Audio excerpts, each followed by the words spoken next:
Hi മക്കളെ, welcome back to learners. ഒന്നാമത്തെ കെമിസ്ട്രിയിലെ ചാപ്റ്ററിന്റെ കുറച്ച് ക്വസ്റ്റ്യൻസ് നമ്മൾ പഠിച്ചു കഴിഞ്ഞു. വളരെ ഇമ്പോർട്ടന്റ് ആയിട്ട് നാളത്തെ പരീക്ഷയ്ക്ക് ചോദിക്കാൻ സാധ്യതയുള്ള ക്വസ്റ്റ്യൻസ് നമ്മൾ കണ്ടു. ഇനി മറ്റൊരു ചാപ്റ്ററിന്റെ കുറച്ച് ഇമ്പോർട്ടന്റ് ക്വസ്റ്റ്യൻസ് ആണ് ഈ ഒരു വീഡിയോയിൽ പറയാൻ പോകുന്നത്. ഫസ്റ്റ് ക്വസ്റ്റ്യൻ നമുക്ക് നോക്കാം. എല്ലാവരും എന്റെ കൂടെ തന്നെ സോൾവ് ചെയ്ത് പോവുക.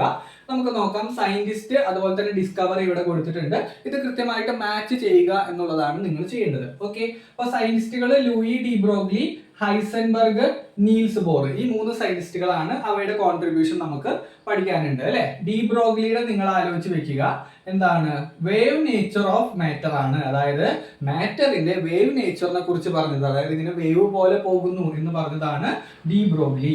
അതുപോലെ തന്നെ ഹൈസൻബർഗ് നിങ്ങൾ ഒരു കാരണവശാലും മറക്കരുത്. ടെക്സ്റ്റ് ബുക്കിനകത്ത് കൃത്യമായിട്ട് സ്റ്റേറ്റ്മെന്റ് കൊടുത്തിട്ടുള്ളതാണ്. ഹൈസൻബർഗ് എന്ന് പറയുന്നത് അൺസർട്ടനിറ്റി പ്രിൻസിപ്പിളുമായി ബന്ധപ്പെട്ടതാണ്. ഇത് നിങ്ങൾ +1 +2 ഒക്കെ പഠിക്കും സയൻസ് എടുത്തു കഴിഞ്ഞാൽ. Okay, yes. ഇനി നമുക്ക് നീൽ ബോർ എന്തിനെ കുറിച്ചിട്ടാണ് പറഞ്ഞത്? ബോർ പറഞ്ഞത് എനർജി ലെവലുകളെ കുറിച്ചിട്ടാണ്. ഓരോ എനർജി ലെവൽസിനെ കുറിച്ചിട്ടാണ്. അപ്പോൾ എനർജി ലെവൽസിനെ കുറിച്ചിട്ട് പറഞ്ഞ ആളാണ് നീൽസ് ബോർ. അപ്പൊ നമുക്ക് ഇവിടെ കിട്ടി. എ എന്ന് പറയുന്നത് എന്തുമായിട്ട് മാച്ച് ചെയ്യുന്നു? 3 മാച്ച് ചെയ്യുന്നു. ബി എന്ന് പറയുന്നത് 1 മാച്ച് ചെയ്യുന്നു. അതുപോലെ സി എന്ന് പറയുന്നത് 2 മാച്ച് ചെയ്യുന്നു. അപ്പൊ ഇങ്ങനെയാണ് നമുക്ക് കൃത്യമായിട്ട് വരുന്ന ഓപ്ഷൻ എന്ന് പറയുന്നത്. വളരെ സിമ്പിൾ ആയിട്ടുള്ള ക്വസ്റ്റ്യൻ ആണ്. ഈ ഒരു ക്വസ്റ്റ്യൻ നിങ്ങൾ നോട്ട് ചെയ്ത് വെക്കണം. അതിൽ തന്നെ ഹൈസൻബർഗിന്റെ അൺസർട്ടനിറ്റി പ്രിൻസിപ്പിൾ നിങ്ങൾ ആ ഒരു സ്റ്റേറ്റ്മെന്റ് പഠിച്ചിട്ട് വേണം എക്സാമിന് നാളത്തെ പരീക്ഷയ്ക്ക് പോകാനായിട്ട്. ഓക്കെ, ഇനി മക്കളെ രണ്ടാമത്തെ ക്വസ്റ്റ്യൻ നോക്കാം. ഒരു 3 മാർക്കിന്റെ ക്വസ്റ്റ്യൻ ആണ്. The principal quantum number of outermost electron is n equal to 3. അതായത് പ്രിൻസിപ്പൽ ക്വാണ്ടം നമ്പർ തന്നിട്ടുണ്ട്, n equal to 3 എന്ന് തന്നിട്ടുണ്ട്. What is the total number of orbitals? ഓർബിറ്റൽസിന്റെ എണ്ണം നമുക്ക് കണ്ടുപിടിക്കാൻ ഇക്വേഷൻ നിങ്ങൾ പഠിച്ചു വെച്ചിട്ടുണ്ട്. നമ്മൾ ഇവിടെ ആൻസർ എഴുതി തരാം നിങ്ങൾക്ക്. നിങ്ങളൊരു നോട്ട്ബുക്ക് എടുത്ത് വെച്ചിട്ട് ആൻസർ ഇവിടെ ശ്രദ്ധിച്ചു വെക്കുക. നമ്പർ ഓഫ് ഓർബിറ്റൽസിന്റെ എണ്ണം കാണാനുള്ള ഇക്വേഷൻ ആണ് എന്ത്? n square. അതായത് നമുക്ക് പ്രിൻസിപ്പൽ ക്വാണ്ടം നമ്പർ n തന്നിട്ടുണ്ട്, അതിന്റെ സ്ക്വയർ ചെയ്ത് കഴിഞ്ഞാൽ നമുക്ക് എന്ത് കിട്ടും? നമുക്ക് കറക്റ്റ് ആയിട്ട് നമ്പർ ഓഫ് ഓർബിറ്റൽസ് നമുക്ക് കിട്ടും. അപ്പൊ ഇവിടെ n ന്റെ വാല്യൂ എത്രയാണ്? 3 ആണ് അല്ലെ. അപ്പൊ 3ന്റെ സ്ക്വയർ എടുത്താൽ മതി. 3ന്റെ സ്ക്വയർ 9 ആണ്. അപ്പൊ 9 ഓർബിറ്റൽസ് ആണ് നമുക്ക് principal quantum number n equal to 3 എന്ന് പറയുന്ന ആറ്റത്തിൽ, അല്ലെങ്കിൽ ആ ഒരു ആറ്റത്തിൽ നമുക്ക് കിട്ടുന്നത്. ഓക്കെ, അപ്പൊ ഓർബിറ്റൽസിന്റെ എണ്ണം പഠിച്ചു വെക്കുക, അല്ലെങ്കിൽ ഇക്വേഷൻ പഠിച്ചു വെക്കുക. n സ്ക്വയർ ആണ്. അടുത്ത question, how do you denote subshell of shell where L equal to 3? അതായത് azimuthal quantum number L equal to 2 അല്ലെ, L equal to 2 വരുന്ന n equal to 3 ആയിട്ടുള്ള ആ ഒരു സബ്ഷെല്ലിന്റെ എന്ത് ചെയ്യണം? നിങ്ങൾ ഡിനോട്ട് ചെയ്യണം എന്നാണ് പറയുന്നത്. അപ്പൊ നമ്മൾ ഇതിന്റെ കുറച്ച് കാര്യങ്ങൾ പഠിച്ചു വെച്ചിട്ടുണ്ട്. ഞാൻ വളരെ സിമ്പിൾ ആക്കി നിങ്ങൾക്ക് പറഞ്ഞുതരാം. നമ്മൾ L equal to 0 ആണ്, L equal to 1 ആണ്, L equal to 2 ആണ്, L equal to 3 ആണ്. ഇത്രയും കാര്യങ്ങളാണ് നമ്മൾ പഠിച്ചു വെച്ചിട്ടുള്ളത്. ഒന്ന് ഓർത്തെടുക്കാൻ വേണ്ടി പറയുന്നതാണ്. ഓക്കെ, L equal to 0 ആണെങ്കിൽ S ആയിരിക്കും, L equal to 1 ആണെങ്കിൽ അതെന്തായിരിക്കും? P ആയിരിക്കും. അതുപോലെ D, അതുപോലെ തന്നെ F. ഇത് നിങ്ങൾ പഠിച്ചു വെച്ചാൽ മതി. 0 ആണെങ്കിൽ S, P, D, F. Clear ആണല്ലോ. അപ്പൊ എല്ലിന്റെ വാല്യൂ 0 ആണെങ്കിൽ അത് S ആയിരിക്കും, S സബ്ഷെൽ ആയിരിക്കും. ഇവിടെ നമുക്ക് എല്ലിന്റെ വാല്യൂ എത്ര തന്നിരിക്കുന്നത്? 2 ആ തന്നിരിക്കുന്നത്. അപ്പൊ നമുക്ക് നോക്കാം. 0, 1, 2 അല്ലെ. 2 എന്ന് പറയുമ്പോൾ എന്താ വരിക? S, P, D. ഓക്കെ, അപ്പൊ നമുക്ക് ഇവിടെ മനസ്സിലായി എല്ലിന്റെ വാല്യൂ 2 ആണെങ്കിൽ അത് എന്തായിരിക്കും? ഡി സബ്ഷെല്ലുമായി ബന്ധപ്പെട്ടതായിരിക്കും. ഓക്കെ, ഡി സബ്ഷെല്ലുമായി ബന്ധപ്പെട്ടതായിരിക്കും. അപ്പൊ അതിന്റെ മുമ്പിൽ നിങ്ങൾ എന്ത് ചെയ്താൽ മതി? പ്രിൻസിപ്പൽ ക്വാണ്ടം നമ്പർ അതിന്റെ വാല്യൂ ഇട്ട് കൊടുത്തു കഴിഞ്ഞാൽ നമുക്ക് കറക്റ്റ് ആയിട്ടുള്ള സബ്ഷെൽ കിട്ടും. അപ്പൊ നമുക്ക് 3D എന്ന് പറഞ്ഞിട്ടുള്ള സബ്ഷെല്ലാണ് നമുക്ക് ഇവിടെ കിട്ടുക. പറഞ്ഞ മനസ്സിലായോ? ഒന്നുമില്ല, നമ്മൾ ഈ പ്രിൻസിപ്പൽ ക്വാണ്ടം നമ്പറിന്റെ നമ്പർ ഇവിടെ എഴുതി, അതിനുശേഷം L equal to 2 വരുന്നത് D എന്ന് പറയുന്ന സബ്ഷെല്ലാണ്. അപ്പോൾ 3D എന്ന് പറഞ്ഞിട്ട് നമുക്ക് അവിടെ കിട്ടിക്കഴിഞ്ഞു. ക്ലിയർ ആണല്ലോ? ഡൗട്ട് ഉള്ളവരുണ്ടെങ്കിൽ ചോദിക്കണേ. യെസ്. അപ്പൊ നമുക്ക് അടുത്ത question, how many orientations R possible? Orientation കാണാനായിട്ട് വേറൊരു ഇക്വേഷൻ ഉണ്ട്. നിങ്ങളെ ടെക്സ്റ്റ് ബുക്കിൽ നല്ല ഒരു ബോക്സിൽ കൊടുത്തിട്ടുണ്ട്. 2l+1 എന്നതാണ് ഇക്വേഷൻ. പഠിച്ചു വെക്കണം. ഓറിയന്റേഷൻ കാണാൻ 2l+1. അപ്പൊ നമുക്ക് 2 into എല്ലിന്റെ വാല്യൂ എത്രയാടാ? 2 അല്ലെ. അപ്പൊ 2 into 2 + 1.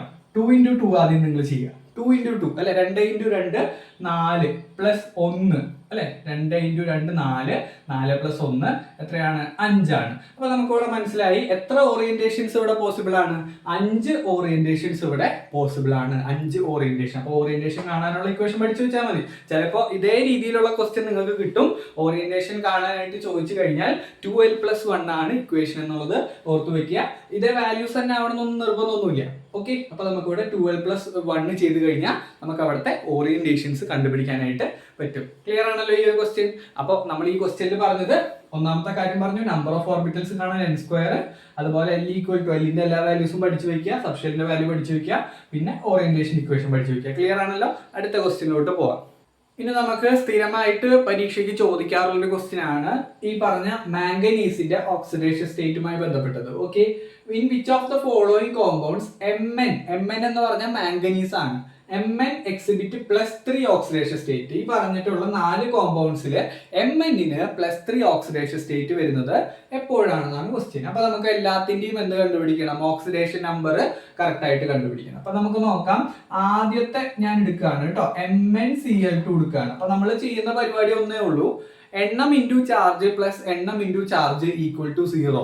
അങ്ങനെ നിങ്ങൾ ആലോചിച്ച് വെച്ചാൽ മതി. എണ്ണം ഇൻറ്റു ചാർജ് പ്ലസ് എണ്ണം ഇൻറ്റു ചാർജ് = 0. ഓക്കെ, അപ്പൊ നമ്മൾ ഇവിടെ എന്ത് ചെയ്തു, നമുക്ക് ഇത് ആദ്യമേ Clന്റെ ഇവിടെ നിങ്ങൾ ചെയ്യുമ്പോൾ ഒരു കാര്യം കൃത്യമായിട്ട് അറിയണം. 9ാം ക്ലാസ്സിൽ നിങ്ങൾ പഠിപ്പിച്ചു തന്നിട്ടുണ്ട്. Clന്റെ വാല്യൂ എന്താണ്, -1 ആണ്. അതുപോലെ ഓക്സിജന്റെ വാല്യൂ എന്താണ്, -2 ആണ്. ഈ രണ്ട് വാല്യൂസ് നിങ്ങളൊന്ന് പഠിച്ചു വെക്കണം. Clന്റേത് -1ഉം ഓക്സിജന്റേത് -2 ആണ്. ഓക്കെ, അപ്പൊ നമുക്ക് ഇവിടെ എണ്ണം ഇൻറ്റു ചാർജ് ചെയ്യാം. ഓക്കെ, Clന്റേത് -1 ആണെന്ന് ഞാൻ ഓൾറെഡി പറഞ്ഞു. നമുക്ക് കണ്ടുപിടിക്കേണ്ടത് ആരുടെയാണ്, Mnന്റേതാണ് കണ്ടുപിടിക്കേണ്ടത്. അപ്പൊ Mn-നെ ഞാൻ അറിയാത്തത് കൊണ്ട് അതിന് ഞാൻ x എന്ന് ഡിനോട്ട് ചെയ്യാണ്. ഓക്കെ, അപ്പൊ നമുക്ക് ഇവിടെ മനസ്സിലായി എണ്ണം ഇൻറ്റു ചാർജ്. ഇവിടെ എത്ര Mn ഉണ്ട്, ഒരു Mn ഉള്ളൂ. Mn എന്ന് കൊടുത്തു കഴിഞ്ഞാൽ ഒരു Mn. ഓക്കെ, അപ്പൊ 1 ഇൻറ്റു അതിന്റെ ചാർജ് നമ്മൾ എന്തായിട്ടാണ് സങ്കല്പിച്ചത്, x ആയിട്ടാണ് സങ്കല്പിച്ചത്. അപ്പൊ 1 × x പ്ലസ് അടുത്ത സംഭവം എടുക്കുക. അടുത്ത സംഭവം ക്ലോറിൻ ആണ്. ക്ലോറിൻ എത്ര എണ്ണം ഉണ്ട്, 2 ക്ലോറിൻ ഉണ്ട് അല്ലെ. Cl2 എന്ന് പറയുമ്പോൾ 2 എണ്ണം ഉണ്ട്. അപ്പൊ എണ്ണം ഇൻറ്റു ക്ലോറിന്റെ ചാർജ് എത്രയാ, -1 അല്ലെ. നമ്മൾ എന്താ പഠിച്ച, എണ്ണം ഇൻറ്റു ചാർജ് പ്ലസ് എണ്ണം ഇൻറ്റു ചാർജ്. അപ്പൊ എണ്ണം ഇൻറ്റു ചാർജ് പ്ലസ് എണ്ണം ഇൻറ്റു ചാർജ് = 0 എന്ന് കൊടുത്തു. ഓക്കെ, 1 × x എന്ന് പറഞ്ഞു കഴിഞ്ഞാൽ x ആണ്. 2 × -1 എന്ന് പറഞ്ഞാൽ -2 ആണ്, = 0. ഇനി -2-നെ നിങ്ങൾ അപ്പുറത്തെ സൈഡിലേക്ക് കൊണ്ടുപോവാ. ഈ -2-നെ അപ്പുറത്തെ സൈഡിലേക്ക് പോകുമ്പോൾ +2 ആയിട്ട് മാറും. വെരി ഗുഡ്, എല്ലാവർക്കും അറിയാം. അപ്പൊ +2 ആയിട്ട് മാറും. അപ്പൊ ഇവിടെ നമുക്ക് MnCl2-ൽ Mn-ന്റെ സ്റ്റേറ്റ് എന്ത് കിട്ടി, നമുക്ക് +2 എന്ന് പറഞ്ഞിട്ട് കിട്ടി. ഇതുപോലെ നിങ്ങൾ ബാക്കിയുള്ള 3 കോമ്പൗണ്ട്സിന്റെയും എന്ത് ചെയ്യണം, കണ്ടുപിടിക്കണം. ഞാൻ പെട്ടെന്ന് ചെയ്തു തരാം, നിങ്ങൾ ഇവിടെ ശ്രദ്ധിച്ചിരിക്കുക. രണ്ടാമത്തെ കോമ്പൗണ്ട് Mn2O3 ആണ്. ഓക്കെ, Mn2O3 ഇവിടെ നമുക്ക് മനസ്സിലാക്കി വെച്ചിട്ടുണ്ട്. ഓയിന്റെ വാല്യൂ എന്താണ്, -2 ആണ് അല്ലെ, -2 ആണ്. ഇത് ഞാൻ ഇവിടെ പറഞ്ഞു തന്നിട്ടുണ്ട്. അപ്പൊ നമുക്ക് ഇവിടെ എണ്ണം ഇൻറ്റു ചാർജ് അല്ലെ, Mn ആണ് കണ്ടുപിടിക്കേണ്ടത്. അതുകൊണ്ട് അതിനെ x ആക്കിയിട്ട് നമ്മൾ അതിനെ എടുത്തു. അപ്പോൾ x, അപ്പൊ നമ്മൾ എന്താ ചെയ്യുന്നത്, എണ്ണം ഇൻറ്റു ചാർജ് പ്ലസ് എണ്ണം ഇൻറ്റു ചാർജ്. അപ്പോൾ 2 × x പ്ലസ് 3 × -2 = 0. മനസ്സിലായോ? വളരെ സിമ്പിൾ ആണ് ഇത് ചെയ്യാനായിട്ട്. ഓക്കെ, അപ്പൊ നമുക്ക് 2x, 2 × x എന്ന് പറഞ്ഞാൽ 2x ആണ്. 3 × -2 എന്ന് പറഞ്ഞാൽ -6 ആണ് കേട്ടോ. 3 × 2 6 അല്ലേ, 3 × -2 -6 ആണ്, = 0. ഇനി നമ്മൾ എന്ത് ചെയ്യും, -6-നെ അപ്പുറത്തെ സൈഡിലേക്ക് കൊണ്ടുപോവുക. അപ്പൊ നമുക്ക് എന്ത് കിട്ടും, +6 കിട്ടും. അപ്പൊ 2x = +6 എന്ന് കിട്ടും. അതുപോലെ x = +6 / 2. എന്തുകൊണ്ടാണ് +6 എഴുതാൻ കാരണം, ചിലപ്പോൾ മൈനസും വരാൻ ചില കേസുകളിൽ. അതുകൊണ്ടാണ് പ്ലസ് എന്ന് പ്രത്യേകം എടുത്ത് എഴുതിയത്. അപ്പൊ നമുക്ക് +6 / 2 എന്ന് പറഞ്ഞു കഴിഞ്ഞാൽ +3. അപ്പൊ നമുക്ക് അവിടെ ആൻസർ കിട്ടി. Mn2O3-ല് Mn-ന്റെ സ്റ്റേറ്റ് +3 ആണ്. അവരുടെ ക്വസ്റ്റ്യൻ എന്തായിരുന്നു, +3 ഓക്സിഡേഷൻ സ്റ്റേറ്റ് ഉള്ള കോമ്പൗണ്ട്സ് ഏതൊക്കെയാണെന്നാണ് ക്വസ്റ്റ്യൻ. അപ്പൊ നമുക്ക് ഇവിടെ Mn2O3-ല് Mn-ന്റെ സ്റ്റേറ്റ് എന്താണ്, +3 ആണെന്നുള്ളത് കിട്ടിക്കഴിഞ്ഞു. ഓക്കെ, ഇതുപോലെ നമ്മൾ മൂന്നാമത്തെ കോമ്പൗണ്ട് ചെയ്യാം. ചിലപ്പോൾ ഒന്നിലധികം കോമ്പൗണ്ട്സിന് എന്തുണ്ടാവാം, +3 സ്റ്റേറ്റ് ഉണ്ടാവാം. ഓക്കെ, അടുത്ത കോമ്പൗണ്ട് ചെയ്ത് നോക്കാം. അടുത്ത കോമ്പൗണ്ട് നോക്കൂ. ഇവിടെ ഞാൻ സ്പീഡിൽ ചെയ്യാൻ നിങ്ങൾക്ക് ആ കൺസെപ്റ്റ് കിട്ടിയെന്ന് വിചാരിക്കുന്നു. നിങ്ങൾക്ക് ആ കൺസെപ്റ്റ് കിട്ടിയിട്ടുണ്ടെങ്കിൽ വളരെ സിമ്പിൾ ആയിട്ട് നിങ്ങൾക്ക് അത് ചെയ്യാനായിട്ട് പറ്റും. ഇങ്ങനെ വരും നമുക്ക് ആൻസർ അല്ലെ. 2x - 14 = 0, 2x = 14, x = 14/2 = +7. അപ്പൊ ഇവിടുത്തെ കേസ് വരുമ്പോൾ നമുക്ക് ഇവിടെ +7 ആണ് നമുക്ക് ഇവിടെ വരുന്ന ആൻസർ എന്ന് പറയുന്നത്. ഓക്കെ, മൂന്നാമത്തേതിൽ Mn2O7-ൽ +7 ആണ് അതിന്റെ ഓക്സിഡേഷൻ സ്റ്റേറ്റ്. ഇനി അതുപോലെ ഡി ക്വസ്റ്റ്യൻ ചെയ്യാണേ. ഡി ക്വസ്റ്റ്യൻ MnO2 ആണ്. O2ന്റെ നമുക്കറിയാം -2 ആണ്. Mnന്റെ അറിയാത്തതുകൊണ്ട് x ആയിട്ട് എടുത്തു. അപ്പോൾ x അല്ലെ 1 × x പ്ലസ് 2 × -2 ഈക്വൽ ടു 0. ഞാനിത് പെട്ടെന്ന് പറയുന്നത് നമുക്ക് നാളെ എക്സാം ആണ്. അപ്പോൾ ഞാൻ ആ കൺസെപ്റ്റ് പറഞ്ഞു, എണ്ണം ഇൻറ്റു ചാർജ് പ്ലസ് എണ്ണം ഇൻറ്റു ചാർജ്, അത് ചെയ്താൽ മതി. Okay, x -4 equal to 0, x equal to എന്ത് വരും, +4 എന്ന് വരും. അപ്പൊ ഇവിടുത്തെ കേസിൽ നമുക്ക് +4 ആണ് നമുക്ക് നാലാമത്തെ ഓപ്ഷനിൽ Mnന്റെ സ്റ്റേറ്റ് വരുന്നത്. അപ്പൊ ക്വസ്റ്റ്യൻ ഇത്രയേ ഉള്ളൂ. +3 ഓക്സിഡേഷൻ സ്റ്റേറ്റ് വരുന്ന ആർക്കാണ്? Mn2O3 കേട്ടോ. ഓക്കെ, അപ്പൊ ഈ ഓക്സിഡേഷൻ സ്റ്റേറ്റ് കാണാനായിട്ട് നിർബന്ധമായിട്ട് നിങ്ങൾ അറിയണം, നാളത്തെ പരീക്ഷയ്ക്ക്, നാളത്തെ കെമിസ്ട്രി പരീക്ഷയ്ക്ക് ഓക്സിഡേഷൻ സ്റ്റേറ്റ് കാണാനുള്ള ഒരു ക്വസ്റ്റ്യൻ എന്തായാലും ഉണ്ടാകും. അതിൽ നിങ്ങളുടെ അടുത്ത് ചോദിക്കാൻ പോകുന്ന ഒരു പക്ഷേ FeCl2ഉം അതുപോലെ തന്നെ FeCl3യും വെച്ചിട്ടുള്ള ക്വസ്റ്റ്യൻ ആയിരിക്കാം ചിലപ്പോൾ കാണുന്നത്.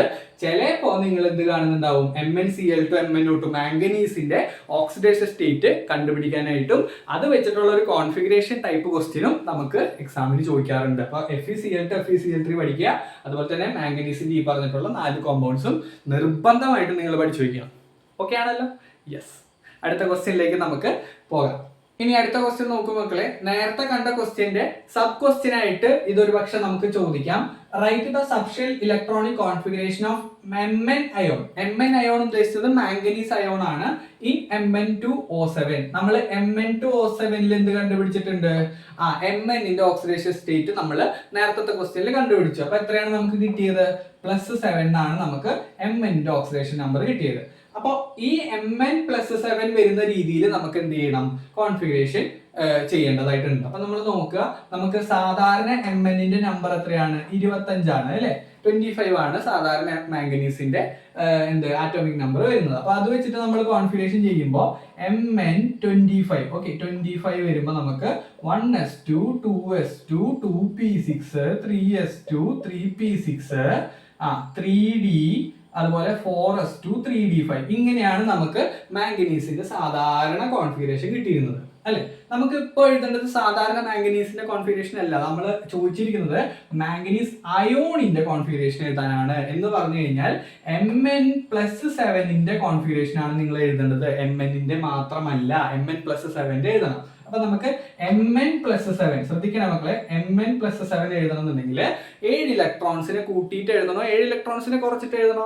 എല്ലാവർക്കും അറിയാം ഇതിന്റെ ആൻസർ. 7 ഇലക്ട്രോൺസിനെ കുറച്ചിട്ട് നിങ്ങൾ എഴുതുക, 7 ഇലക്ട്രോൺസിനെ കളയാം. എവിടെ നിന്നൊക്കെയാ നമ്മൾ കളയുക? യെസ്, ഔട്ടർ മോസ്റ്റ് ഷെല്ലുകളിൽ നിന്ന് നമ്മൾ 7 ഇലക്ട്രോൺസിനെ കളയുക അല്ലെ. ആദ്യം നമ്മൾ എവിടെ നിന്ന് കളയുക? ഈ പറഞ്ഞ 4sൽ നിന്നും 3dയിൽ നിന്നും എന്ത് ചെയ്യുക? 7 ഇലക്ട്രോൺസിനെ കളയുക. എന്നിട്ട് എഴുതി കഴിഞ്ഞാൽ നമുക്ക് എന്ത് കിട്ടും? Mn+7ന്റെ കോൺഫിഗറേഷൻ കിട്ടും. അപ്പൊ ഞാനിവിടെ എഴുതുകയാണ് Mn+7ന്റേത് 1s2 2s2 2p6 3s2 3p6 ഇത്ര മാത്രമേ നമുക്ക് Mn+7ന്റെ കോൺഫിഗറേഷൻ ആയിട്ട് നമുക്ക് വരുള്ളൂ. ബാക്കി നിങ്ങൾ എഴുതി കഴിഞ്ഞാൽ നിങ്ങളുടെ ഉത്തരം തെറ്റിപ്പോവും. ബിക്കോസ് നമുക്ക് എഴുതുന്നത് മാംഗനീസ് അയോണിന്റെ കോൺഫിഗറേഷൻ ആണ് കേട്ടോ. അപ്പൊ Mn+7ന്റെ പഠിച്ചു വെക്കുക. 1s2 2s2 2p6 3s2 3p6 വരെയേ ഉള്ളൂ. അത് നമുക്ക് മാംഗനീസ് അയോൺ ആണ്. ക്ലിയർ ആണല്ലോ? അപ്പൊ നമുക്ക് അടുത്ത ക്വസ്റ്റ്യനിലേക്ക് കടക്കാം. എല്ലാവരും ഇത് നോട്ട്ബുക്കിലേക്ക് പകർത്തി വെക്കുക. വളരെ ഇമ്പോർട്ടന്റ് ആയിട്ടുള്ള ക്വസ്റ്റ്യൻസ് ആണ് ഈ വീഡിയോയിൽ ഡിസ്കസ് ചെയ്യുന്നത്. Okay, yes. അടുത്ത ക്വസ്റ്റ്യനിലേക്ക് നമുക്ക് കടക്കാം. ഇനി അടുത്ത ക്വസ്റ്റ്യൻ നമുക്ക് വളരെ എളുപ്പമുള്ള ക്വസ്റ്റ്യൻ ആണ്. നിങ്ങൾ അറിഞ്ഞിരിക്കേണ്ട ഒരു ക്വസ്റ്റ്യൻ ആണ് കേട്ടോ. ഈ ഒരു ക്വസ്റ്റ്യൻ വളരെ ഇമ്പോർട്ടന്റ് ആണ്. The subshell electronic configuration of an element X is AR 3d6 4s2 argon 3d6 4s2 എന്ന് കൊടുത്തിട്ടുണ്ട്. എക്സ് എന്ന് പറയുന്ന ഒരു എലമെന്റിന്റെ configuration. Find the group number, find the period and block. നിങ്ങൾക്ക് SSLCക്ക് ഷുവർ ആയിട്ട് ചോദിക്കുന്ന ഒരു ക്വസ്റ്റ്യൻ ആണ് ഇത്. ഗ്രൂപ്പ് നമ്പർ, പീരിയഡ് നമ്പർ, അതുപോലെ തന്നെ ബ്ലോക്ക് കണ്ടുപിടിക്കാനായിട്ട് ഒരു ക്വസ്റ്റ്യൻ ഉറപ്പായിട്ടും ഉണ്ടാവും. അതിൽ തന്നെ നമുക്ക് 4 സബ് ക്വസ്റ്റ്യൻസ് ഉണ്ടാവും. അതിൽ 2 സബ് ക്വസ്റ്റ്യൻസ് ആണ് ഞാനിപ്പോ പറഞ്ഞത്, ഗ്രൂപ്പും പീരിയഡും ബ്ലോക്കും കണ്ടുപിടിക്കാനായിട്ട്. ഓക്കെ, അപ്പൊ നമുക്ക് ഇതിന്റെ ആൻസറിലേക്ക് കടക്കാം. ആൻസർ വളരെ എളുപ്പമാണ്. ഞാനിവിടെ ആദ്യമേ കോൺഫിഗറേഷൻ എടുത്ത് എഴുതുന്നുണ്ട്. എക്സ് എന്ന് പറയുന്നതിന്റെ AR അല്ലെ, ആർഗൺ നമുക്ക് തന്നിട്ടുണ്ട്. അതുപോലെ 3d6 4s2. ഇത് ഞാൻ ചോദിക്കട്ടെ, ഇത് ഏത് ബ്ലോക്കിലാണ് ഉൾപ്പെട്ടിട്ടുള്ളത്? ബ്ലോക്ക് നമുക്ക് ആദ്യം പറയാം. ഏത് ബ്ലോക്കിലാണ്? ബ്ലോക്ക് നിങ്ങളുടെ അടുത്ത് ചോദിക്കുമ്പോൾ പലരും തെറ്റിക്കുന്ന ഒരു ക്വസ്റ്റ്യൻ ആണ്. ബ്ലോക്ക്, എസ് ബ്ലോക്ക് എന്ന് എഴുതി വെക്കും. എടാ മക്കളെ, അറ്റത്ത് നിങ്ങൾ എസ് കാണുന്നത് കൊണ്ട് എസ് ബ്ലോക്ക് ആവണമെന്ന് നിർബന്ധമൊന്നുമില്ല. നിങ്ങളിവിടെ ശ്രദ്ധിച്ചു നോക്കൂ.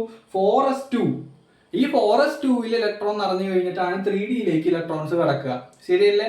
അപ്പോൾ ആ പറഞ്ഞിട്ടുള്ള ബ്ലോക്ക് ഏതാണ്? ഡി ബ്ലോക്ക് ആണ് എന്നുള്ള കാര്യം നിങ്ങൾ ഒരു കാരണവശാലും തെറ്റിക്കരുത്. നിങ്ങൾ പരീക്ഷയുടെ സ്ട്രെസ്സിൽ അല്ലെങ്കിൽ ആ ഒരു ടെൻഷനിൽ നിങ്ങൾ നേരെ കൊണ്ടുപോയി ടെസ്റ്റ് എന്ന് എഴുതി വെക്കും. അങ്ങനെ എഴുതാനായിട്ട് പാടില്ല.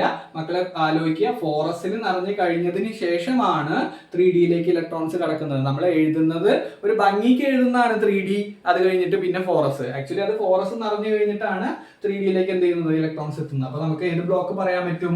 ഡി ബ്ലോക്ക് ആണ് എന്ന് നമുക്ക് പറയാനായിട്ട് പറ്റും. ഓക്കെ, ഇനി ഇതിന്റെ ഗ്രൂപ്പ് നമ്പർ കണ്ടുപിടിക്കണം. ബ്ലോക്ക് ഡി ആണെന്ന് കിട്ടിക്കഴിഞ്ഞാൽ നിങ്ങൾ എന്ത് ചെയ്താൽ മതി? തൊട്ടടുത്തുള്ള ഡിയിലെയും എസിലെയും ഇലക്ട്രോൺസിനെ തമ്മിൽ കൂട്ടിക്കഴിഞ്ഞാൽ നമുക്ക് എന്ത് കിട്ടും? ഗ്രൂപ്പ് നമ്പർ കിട്ടും. അപ്പൊ ഗ്രൂപ്പ് കണ്ടുപിടിക്കാനായിട്ട് ഒന്നുമില്ല, ഡി ബ്ലോക്ക് ആണെന്ന് മനസ്സിലായി കഴിഞ്ഞാൽ എന്ത് ചെയ്യുക? ഡിന്റെ മുകളിൽ കിടക്കുന്നതും തൊട്ടപ്പുറത്ത് കിടക്കുന്ന എസിന്റെ മുകളിൽ കിടക്കുന്നതും തമ്മിൽ കൂട്ടിക്കഴിഞ്ഞാൽ നമുക്ക് എന്ത് കിട്ടും? അതിന്റെ ഗ്രൂപ്പ് നമ്പർ കിട്ടും. അപ്പൊ 6ഉം അതുപോലെ തന്നെ 2ഉം കൂട്ടിക്കഴിഞ്ഞാൽ എനിക്ക് കിട്ടുന്നത് 8 എന്നാണ്. അപ്പൊ ഗ്രൂപ്പ് നമ്പർ എത്ര വരിക? 8. മനസ്സിലായോ? മുകളിൽ കിടക്കുന്ന 2 നമ്പേഴ്സ് തമ്മിൽ ഏതാണ്? ഡി ബ്ലോക്ക് ആണെങ്കിൽ മാത്രം കേട്ടോ. ഡി ബ്ലോക്ക് ആണെങ്കിൽ മുകളിൽ കിടക്കുന്ന 2 നമ്പേഴ്സ് തമ്മിൽ കൂട്ടിക്കഴിഞ്ഞാൽ നമുക്ക് എന്ത് കിട്ടും? അതിന്റെ ഗ്രൂപ്പ് നമ്പർ കിട്ടും. ഇനി അതുപോലെ അതിന്റെ പീരീഡ് നമ്പർ വളരെ എളുപ്പമാണ്. പീരീഡ് നിങ്ങൾ ഈ സൈഡിൽ എഴുതി വെച്ചിട്ടുണ്ടല്ലോ. ഇപ്പൊ നമുക്ക് 1s2 അതുപോലെ 2s2 3p എന്നൊക്കെ പറഞ്ഞിട്ട് ഇങ്ങനെ എഴുതി വെച്ചിട്ടുണ്ടല്ലോ. അതില് ഈ സൈഡിൽ മുമ്പിൽ കൊടുത്തിട്ടുള്ള ഈ നമ്പേഴ്സ് നോക്കുക. ഓക്കെ, ഇതിൽ മുമ്പിൽ കൊടുത്തിട്ടുള്ള നമ്പേഴ്സിൽ ഏറ്റവും വലിയ നമ്പർ ഏതാണോ മുമ്പിൽ കൊടുത്തിട്ടുള്ള, ഇങ്ങനെ കൊടുത്തിട്ടുള്ള 1 2 3 എന്നൊക്കെ പറഞ്ഞിട്ട് ഇങ്ങനെ കൊടുത്തിട്ടുണ്ടല്ലോ, അതിൽ മുമ്പിൽ കൊടുത്തിട്ടുള്ള ഏറ്റവും വലിയ സംഖ്യ ഏതാണോ അതാണ് അവിടുത്തെ എന്ത്? പീരീഡ് നമ്പർ ആയിട്ട് നമ്മൾ പറയാം. അപ്പോൾ ഇവിടെ നമുക്ക് പീരീഡ് നമ്പർ ആയിട്ട് പീരീഡ് ഏതാണെന്ന് ചോദിച്ചു കഴിഞ്ഞാൽ പീരീഡ് നിങ്ങൾ ഇതിൽ നോക്കിയിട്ട് പറഞ്ഞ ഇവിടെ 3D ഉണ്ട് 4s ഉണ്ട്. ഏതാണ് നമുക്ക് പീരീഡ് ആയിട്ട് നമുക്ക് എടുക്കാൻ പറ്റുക? 4s 4 അല്ലെ? 4 ആണ് നമുക്ക് എന്ത് പറയാ? അവിടുത്തെ പീരീഡ് ആയിട്ട് നമ്മൾ എടുക്കുക. അപ്പൊ ക്ലിയർ ആണെന്ന് വിചാരിക്കുന്നു. എക്സ് എന്ന് പറയുന്നതിന്റെ ബ്ലോക്കും ഗ്രൂപ്പും പീരീഡും നമ്മൾ കണ്ടുപിടിച്ച് കഴിഞ്ഞു. This is based upon D block elements. D block എലമെന്റ്സുമായി ബന്ധപ്പെട്ട ഒരു ക്വസ്റ്റ്യൻ ആണ് കേട്ടോ. ഇത് നിങ്ങൾ കണ്ടുപിടിക്കാനായിട്ട് നിർബന്ധമായിട്ട് അറിയണം. അതുപോലെ പി ബ്ലോക്ക് എലമെന്റ്സിന്റെയും എന്ത് കണ്ടുപിടിക്കാൻ അറിയണം? ഗ്രൂപ്പ്, അതുപോലെ തന്നെ പീരീഡ്, ബ്ലോക്ക് കണ്ടുപിടിക്കാനായിട്ട് SSLC 2026 കെമിസ്ട്രിയിൽ ചോദിക്കും. ഓക്കെ ആണല്ലോ? യെസ്. അപ്പൊ നമുക്ക് അടുത്ത ക്വസ്റ്റ്യനിലേക്ക് കടക്കാം.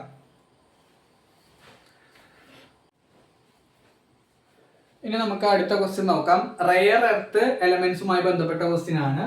Rare earth elements consist of 17 elements including 15 elements of lanthanoids. അതായത് 17 എലമെന്റ്സ് ഉണ്ട്, അതിൽ 15 എണ്ണം ലാന്തനോയിഡ്സ് ആണെന്നാണ് പറയുന്നത്. Which are the other 2 elements included as rare earth. Rare എർത്തിൽ വരുന്ന മറ്റ് 2 എലമെന്റ്സ് 15 അല്ലാതെ ബാക്കി വരുന്ന 2 എണ്ണം ഏതൊക്കെയാണെന്ന് ക്വസ്റ്റ്യൻ. അപ്പൊ നിങ്ങൾ പഠിച്ചു വെച്ചോളാം. ഇതിന്റെ ആൻസർ ഞാൻ ഇവിടെ എഴുതുന്നുണ്ട്. ഏതൊക്കെയായിരിക്കും 2 എണ്ണം നമുക്ക് വരിക? ഒന്ന് നമുക്ക് വരുന്നത് സ്കാൻഡിയാണ്, സ്കാൻഡിയം. അതുപോലെ രണ്ടാമത് നമുക്ക് വരുന്നത് ഇട്രിയാണ് കേട്ടോ, ഇട്രിയം. Okay, yttrium. അത് നിങ്ങളുടെ ടെക്സ്റ്റ് ബുക്കിൽ മാർക്ക് ചെയ്ത് വെച്ചിട്ടുണ്ട്. സ്കാൻഡിയം ആൻഡ് ഇട്രിയം എന്ന് പറയുന്നതാണ് നമുക്ക് 2 റെയർ എർത്ത് എലമെന്റ്സ് ആയിട്ട് നമുക്ക് വരുന്നത്. ഓക്കെ, ഇനി അതുപോലെ അടുത്ത question. Write 1 ore of rare earth elements common in the coastal area of the Kerala. ഇതൊരു പക്ഷേ ചോദിക്കാൻ സാധ്യതയുള്ള 1 മാർക്ക് ക്വസ്റ്റ്യൻ ഒക്കെ ആയിട്ട് ചോദിക്കാൻ സാധ്യതയുള്ള ഒരു ക്വസ്റ്റ്യൻ ആണ്. കേരളത്തിലെ കോസ്റ്റൽ ഏരിയയിൽ കാണുന്ന റെയർ എർത്ത് എലമെന്റ് ഏതാണെന്ന് അത് നമുക്ക് പറയാൻ പറ്റും. ഏതാണ്? മോണാസൈറ്റ് ആണ് കേട്ടോ. പഠിച്ചു വെക്കണേ. നിങ്ങളുടെ ടെക്സ്റ്റ് ബുക്കിൽ പലരും പഠിച്ചു വെച്ചിട്ടുണ്ടായിരിക്കും. മോണാസൈറ്റ് ആണ്. പലരും ഉത്തരം പറയുന്നത് എനിക്ക് കേൾക്കാൻ പറ്റുന്നുണ്ട്. ഓക്കെ, മോണാസൈറ്റ് ആണ്. അതുപോലെ write 2 uses of rare earth elements. Rare earth എലമെന്റ്സിന്റെ 2 യൂസസ് എഴുതാനായിട്ട് പറഞ്ഞിട്ടുണ്ട്. ഒന്ന് എന്തൊക്കെയാണ്? ടെലിവിഷൻ അല്ലെ, ടെലിവിഷനിൽ നമ്മൾ യൂസ് ചെയ്യാറുണ്ട്. അതുപോലെ നമുക്ക് പറയാൻ പറ്റുന്നത് LCD സ്ക്രീൻ അല്ലെ, LCD സ്ക്രീനുകളിൽ നമ്മൾ യൂസ് ചെയ്യാറുണ്ട്. അങ്ങനെ കുറച്ച് യൂസസ് നിങ്ങളുടെ ടെക്സ്റ്റ് ബുക്കിൽ തന്നെ കൃത്യമായിട്ട് കൊടുത്തിട്ടുണ്ട് റെയർ എർത്ത് എലമെന്റ്സിന്റെ. അപ്പോൾ ആ യൂസസ് നിങ്ങൾ പഠിച്ചു വെക്കാനായിട്ട് ശ്രമിക്കുക. അപ്പോൾ ഇത്രയും ക്വസ്റ്റ്യൻസ് ആണ് നമ്മൾ ഈ വീഡിയോയിൽ പറഞ്ഞത്. ഇനിയും നിങ്ങൾക്ക് വേണമെങ്കിൽ പരമാവധി ക്വസ്റ്റ്യൻസ് വേണമെങ്കിൽ തരാം. നിങ്ങളുടെ സപ്പോർട്ട് ഉണ്ടെങ്കിൽ മാത്രം. നിങ്ങൾക്ക് വേണ്ടിയിട്ടാണ് ഈ വീഡിയോസ് ഒക്കെ ചെയ്യുന്നത്. എന്ത് ചെയ്യുന്നുണ്ട്? ഒരുപാട് ക്വസ്റ്റ്യൻസ് സെലക്ട് ചെയ്തിട്ടാണ് നിങ്ങൾക്ക് തരുന്നത്. അപ്പോൾ നിങ്ങൾ മാക്സിമം എന്ത് ചെയ്യണം? ഈ ഒരു വീഡിയോ ലൈക്ക് ചെയ്ത് നിങ്ങളുടെ ഫ്രണ്ട്സിലേക്ക് പരമാവധി ഷെയർ ചെയ്യാനായിട്ട് ശ്രമിക്കുക കേട്ടോ. കാര്യം കൂടുതൽ കുട്ടികളിലേക്ക് നമുക്കിത് എത്തിക്കണമെങ്കിൽ മാത്രമേ അവരും പഠിക്കുകയുള്ളൂ, നിങ്ങളും പഠിക്കുകയുള്ളൂ. Okay, yes. അപ്പൊ നമുക്ക് ഇത്രയും ക്വസ്റ്റ്യൻസ് എന്തെങ്കിലും ഡൗട്ടുകൾ ഉണ്ടെങ്കിൽ നിങ്ങൾക്ക് താഴെ കമന്റിൽ ചോദിക്കാവുന്നതാണ്. ഇനി എന്തെങ്കിലും കൂടുതലായിട്ട് നിങ്ങൾക്ക് എന്തെങ്കിലും ഡൗട്ട്സ് ഉണ്ടെങ്കിൽ അതും നമ്മൾ ക്ലിയർ ചെയ്ത് തരുന്നതായിരിക്കും. അപ്പൊ നമുക്ക് അടുത്ത വീഡിയോയിൽ അടുത്ത ക്വസ്റ്റ്യൻസ് ആയിട്ട് വേഗം തന്നെ കാണാം.